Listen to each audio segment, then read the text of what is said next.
Today our guest is the head of East-West Research Center, Arastun Orujlu. Welcome to our studio. Thank you. Today we will discuss the recent situation in Russia-Azerbaijan relations. Of course, our first question is public. Russia was hit by fires and Azerbaijan was hit by floods. How do you assess the governmental aid to the victims of floods? Today, the Azerbaijan government's attitude to the citizens makes us regret. Though the tragedy in Russia was a result of natural proceedings, but in Azerbaijan it was because of governmental misfortune. So Azerbaijan government was more responsible in Azerbaijan for the floods than Russian government for the fires in Russia. And so the compensation size was only 200 Azeri manats in Azerbaijan. So I think it is just humiliating the citizens. And Azerbaijan government wants to again underline that Azerbaijan citizens don't play a role in the governmental policy. And the head of Russian administration visited Azerbaijan. Will it contribute to the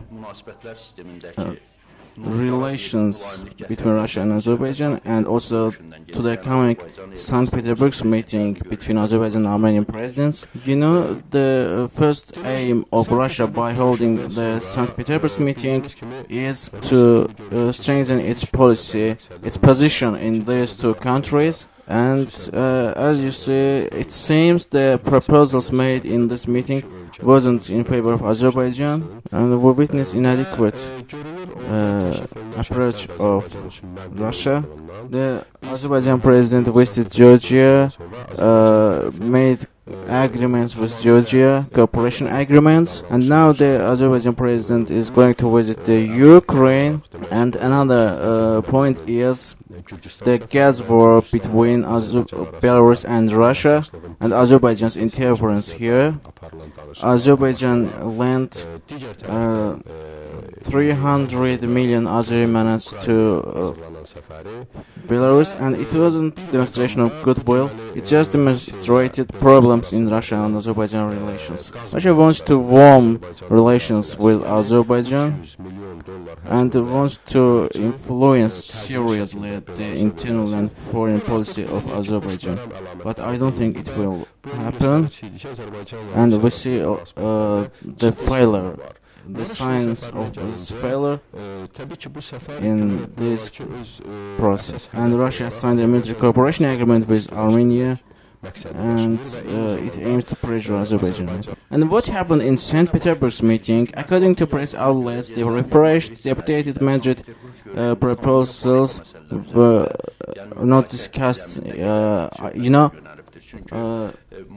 The Madrid proposals, Madrid document implied 5+2 format: repatriation of refugees, the return of regions, and then determination of status. But the format proposed in St. Petersburg meeting was different. You know, as the co-chair of OSCE Minsk group, Russia wants to demonstrate to the international community that the West is not an interested side in this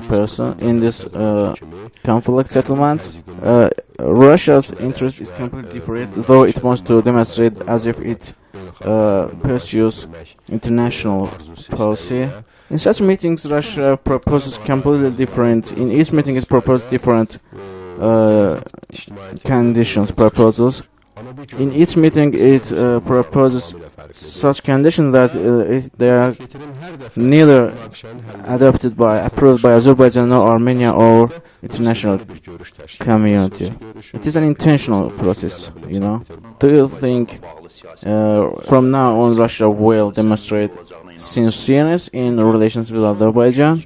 For example, in Russia's policy, the mass slaughter in 1988 in Baku, or January tragedy in 1990. We can recall these tragedies. And do you think Russia will be sincere from now on? You know, all the tragedies you enumerated, it were committed by Russia, and Russia also formed a state actually in the territories of Azerbaijan. And this policy of Russia will never change. Russia has never been a friend of Azerbaijan and will never be a friend of Azerbaijan. Russia will never make a proposal in favor of Azerbaijan. Thank you for coming to our studio. Teşekkürümü bildiririm. Çok sağ olun. Sağ olun.